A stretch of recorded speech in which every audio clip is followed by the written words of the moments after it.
Kayak kita ketika awal berhijrah, sebutlah hijrah pekerjaan. Gak mau lagi riba, gak mau lagi yang kayak gitu-gituan, gak mau lagi yang syubhat, gak mau lagi yang haram, secuil apapun kecuali darurat. Cuman itu alasan yang membolehkan.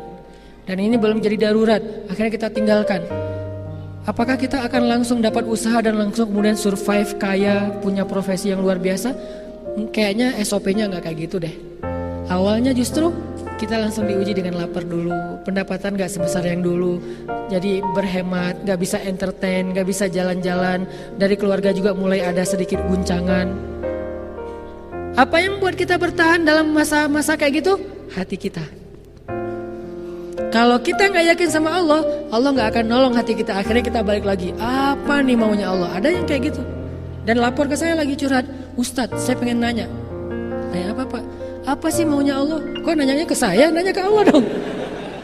Apa sih maunya Allah? Saya tuh udah ngelakuin loh apa yang Allah mau. Saya udah ninggalkan pekerjaan riba saya udah sholat di masjid 5 waktu, istri saya sudah berhijab, anak-anak udah belajar ngaji, saya udah nggak kayak dulu lagi minum segala macam.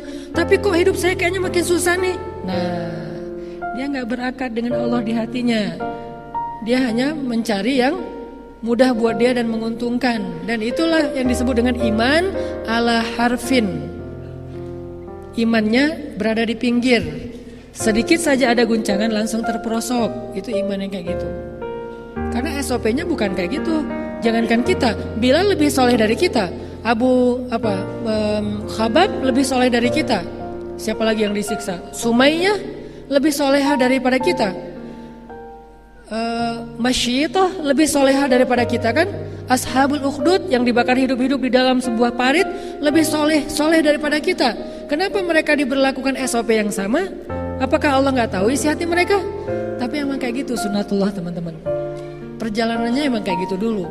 Ketika kita hijrah, Allah uji dulu ke bawah. Dan bersabarlah, yakinlah sama Allah, Allah akan kuatkan hati kita. Gak lama kok yang kayak gitu-gitu. Dan makin husnuzon kita ke Allahnya mantap, makin cepat loh terjadi keajaiban. Kalau saya sering ngerasa husnuzon itu yang menolong saya nih. Ini mah gak akan lama, ini mah bisa, ini mah apa. Tapi ikhtiar ya, ini masalah hati doang nih. Insya Allah Allah tolong, insya Allah gak akan apa-apa. Ada Allah kok, ada Allah. Benar-benar Allah tunjukin keajaiban. Gak pernah kepikiran. Jadi ayat min haitsu la yahtasib itu benar-benar nyata. Wa yaj'al lahum makhraja itu benar-benar nyata. Pasti teman-teman pernah ngalamin itu. Makanya kalau udah pernah ngalamin, alam yajidka yatiman fa'awa. Ingat itu, terus bikin itu jadi tajdid iman, pembaharuan iman. Sehingga kita berani mengambil resiko fisabilillah, berani gambling dengan melibatkan Allah, berani.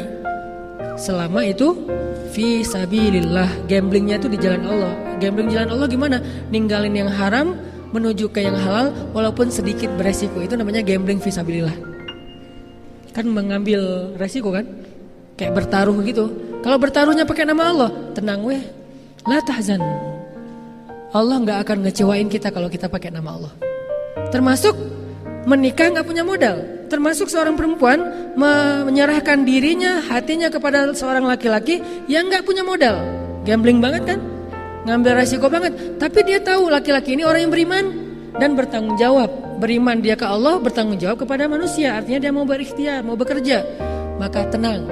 La tahzan wahai ibu-ibu, la tahzani wahai perempuan. Karena kalau kalian menyerahkan hati dan diri kalian untuk laki-laki yang beriman kepada Allah dan bertanggung jawab untuk kalian, insyaallah la'allahu khair. Itu yang udah baik banget. Awal-awalnya mungkin agak ada tunggakan listrik, wajar. Akhirnya diusir. Ya emang kayak gitu. Kita baru diusir, belum disiksa kayak Bilal kan. Baru diusir doang, baru dimarahin sama bu kos, setiap akhir bulan dimarahin, biasa. Belum dicambuk seperti Sumayyah, belum juga bakar hidup-hidup dan diseret di bara api seperti Khabab. Nauzubillah. Jadi teman-teman, bersabarlah dengan sedikit ujian. Wala nabluwannakum bisyai'im minal khawf بشيء من الخوف والجوع ونقص من الأموال والأنفس والثمرات. Pasti kami uji kata Allah dengan sedikit rasa takut, dengan sedikit rasa lapar, dengan sedikit kekurangan, dengan sedikit kegalauan.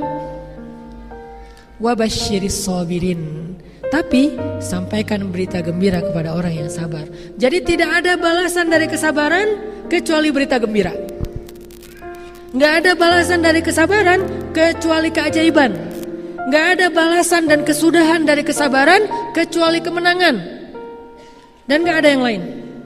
Tidak ada kesabaran menjadi penyesalan, kesabaran menjadi kerugian, kesabaran kecelakaan. Itu bukan pasangannya. Nggak kayak gitu sunatullahnya, itu disilang. Sunatullahnya pohon sabar hanya berbuah keberuntungan, kebahagiaan, keajaiban, pertolongan, apalagi kebaikan-kebaikan. Itulah buah dari pohon sabar. Jadi pohon apa yang kita tanam, maka buah itulah yang akan kita petik. Gak mungkin kita nanam pohon sabar kemudian yang muncul buah yang pahit dan beracun. Gak mungkin, kebalik itu. Itu yang kita bangun di hati kita. Wabasyiris sabirin. Terus nanti ditambah lagi dengan ayat-ayat yang lain. Wa may yattaqillaha yaj'al lahu makhraja dan seterusnya. Ala inna nasrallahi qarib. Tenang, bentar lagi kata Allah. Terusin sabarnya. Isbiru wasabiru warabitu. Bersabarlah, kuatkan kesabaran. Ikat pinggang kalian. Jangan sampai kalian berputus asa.